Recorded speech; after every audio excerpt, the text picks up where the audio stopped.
Hey beautiful Earth Explorers, Claire from Possibilities and Potential. I'm finally back on my beloved paddleboard.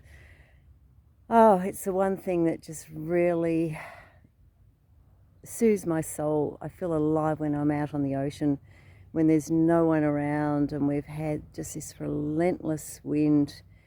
So it's the best day so far. So I thought I'd come in with a few tips for those who are novices. Because when I first started paddleboarding, I had no idea. I thought it'd be really easy. Get up on the board, off go. I did so many splats, it was hilarious. I'd be 1 minute standing up and then I'd be facing the sky. And so I got to ask experienced paddleboarders because I wanted to aspire to be like them and what they did. So I learnt over time just to sit on my board, use it like a kayak, graduate to my knees and then standing up with your legs more than halfway back from the center, round about where the strap is, and about 30 centimeters apart, and that way you've got really good core issues. And because I haven't been able to paddleboard for so long, I built up Pilates and I've got fabulous tone now and strength, and I think that really helps, particularly when the ocean's a little bit turbulent and you might find yourself drifting out to sea.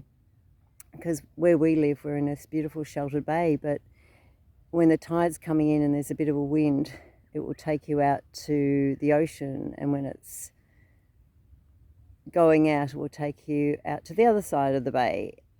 So you have to be really mindful and respectful of the ocean because it can change so quickly. The wind can whip up. I can be out here for half an hour and all of a sudden it's like, whoa, I've got to get back. And if you ever find yourself in trouble, sit on your board, use it as a kayak, because that way you're not being wobbled around by the waves, but more importantly, you've got more strength down there to actually maneuver your board. And apparently orcas love paddleboards, particularly inflatable ones. And we've had one in the bay. Haven't seen it yet, but I have seen the dolphins and they've swum around me and under me, and it's just been the most magical experience. We also get manta rays, and when it's a really clear water, you can see them just floating. It's divine. It's just a connection with nature. So I'm coming in with a few pointers. Is always use your leg strap and know how to, if you do fall off your board, how to get back on if you're out of your depth, literally. Because sometimes people will panic. It's a good idea to be a strong swimmer just in case. Start small. I go a long way out from the bay because I know how this ocean works now, but also constantly alert of what's going on around me. We do get a few speedboats and fishermen out here, but just being mindful of nature. Some other pointers. Okay, so I love to ride the current. So if there is a little bit of a current, I'll stand up and just allow it to take me. But again, mindful how far it's going to take me out to the ocean or down the shore, because there's nothing worse going too far.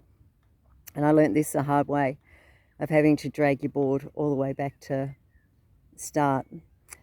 Manufacturers say deflate your boards after every use. I don't do that. In fact, it's been inflated the entire time, 2 years, and I think I've only had to pump it up about 3 or 4 times with a compressor, because hand pumping is freaking hard work.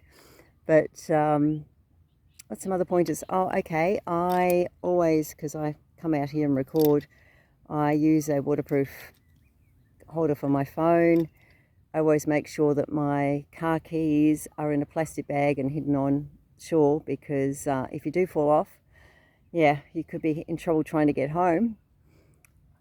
Another valid thing that I've learnt the hard way is always make sure your board, if you're using a roof rack, is secure. Twice I haven't quite done up the ropes very well and the paddleboard's gone flying, broken the fins. So I've invested in good quality straps. Always make sure that they are secure to the roof, because yes, you can get replacement fins, but is that an expense that you really want? The other thing I tend to do is when I've finished with my board, I always wash it down so that the skin is protected. But the paddle I slide under the elastics at the front And I also wrap it around, using the leg rope, wrap it around the handle, so that way it's also secure. You don't get the beach and go, oh frick, I left my paddle at home. So it's all contained. I don't take off my fin, it just becomes too hard, hence why I've had to secure it to the roof racks. What else is a really good pointer? Oh yes, okay, so when you've gone as far as you want to paddleboarding and you need to turn back to where your start point is, you can maneuver your body and your board by slightly, say for example I want to go right, so I slightly move to the right and I'll paddle that way on the right side. That will take me around, or alternatively on the left side. Hope that makes sense. Sometimes if the waves are a little bit higher, needing to use your paddle by moving it from backwards to forwards, that gives you a lot more momentum. So I've started up a paddleboarding group, the Coronella paddleboard and kayaking group, and encouraging people to come down to be on the ocean and just do something fun for themselves. You know, it's my passion, and every morning when I wake up, I look out the window. Oh, there's no wind. I'm down on that beach. I find early morning, late afternoon are the best times for where we live. But you might be lucky enough to be on a river or something. So go and enjoy yourselves. That's what life's about. Find the joy. Do something you're passionate about, because life is really precious and it is a gift. And you'll be rewarded. So that's just a little bit of my insights I've learnt paddleboarding. Okay, big love.